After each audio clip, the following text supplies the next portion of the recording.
Good morning students. Let us move on to the class today with the good laboratory practices part 2 in the unit 3. In the last class we have discussed about general provisions of good laboratory practices, and today we are going to say about part 2 of GLP. The content of today's discussion is organization and personnel involving good laboratory practices. Organization and personnel. Let's see what are the levels of organization and personnel. There are 5 levels we are going to discuss. 5 aspects we can say. The first one organization, second one personnel, third one testing facility management, fourth one study director, and fifth one quality assurance unit. Organization, personnel, testing facility management, study director, and quality assurance unit. Coming to functions of organization, there are 4 important functions of organization. First one, identification of quality activities. Second one, dividing the jobs among the personnel. Third one, define the authority and responsibility of each job and relationship of each job with other jobs. And fourth one, coordinate the work of internal departments and outside agencies. These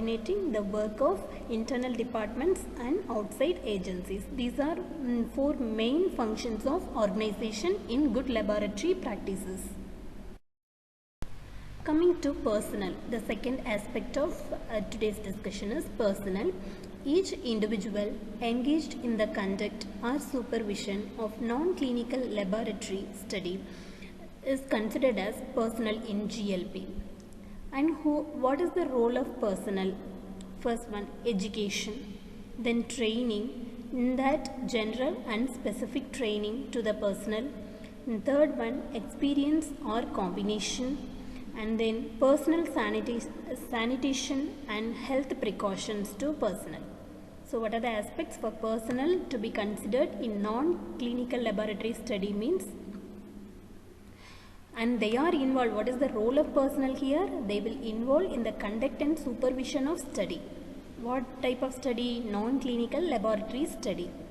So what is the nature of personnel should be in GLP? They should be educated, trained, experienced, and they should have followed personal sanitation and health precautions during studies.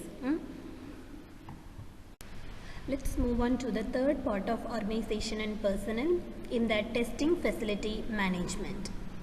What are the 4 roles of testing facility management? First one, a sufficient number of qualified personnel, appropriate facilities, equipment and materials are available for conductance of the study. Then, maintenance of records of qualifications, training and experience of personnel and their job descriptions. Third one, appointment of study director. Fourth one, quality assurance program with designated personnel. These are the 4 roles of testing facility management in GLP. Coming to the 4th aspect of organization and personnel, the main person is study director. A scientist or other professional with appropriate education, training and experience is considered as study director. What are the responsibilities of him? Approval of protocol and study plans including amendments.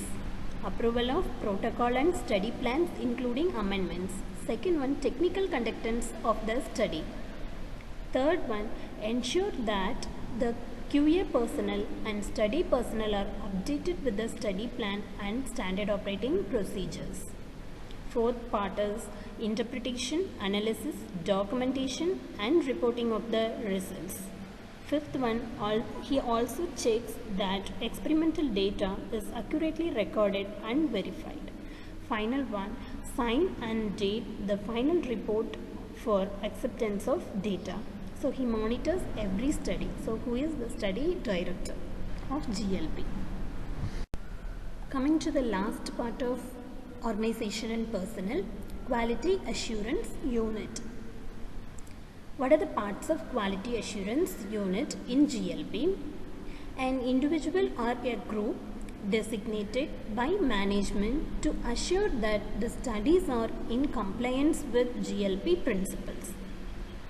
Second part of QA is monitors the study to assure management that the facilities, equipment, personnel, methods, practices, records and controls are in conformance with the regulations.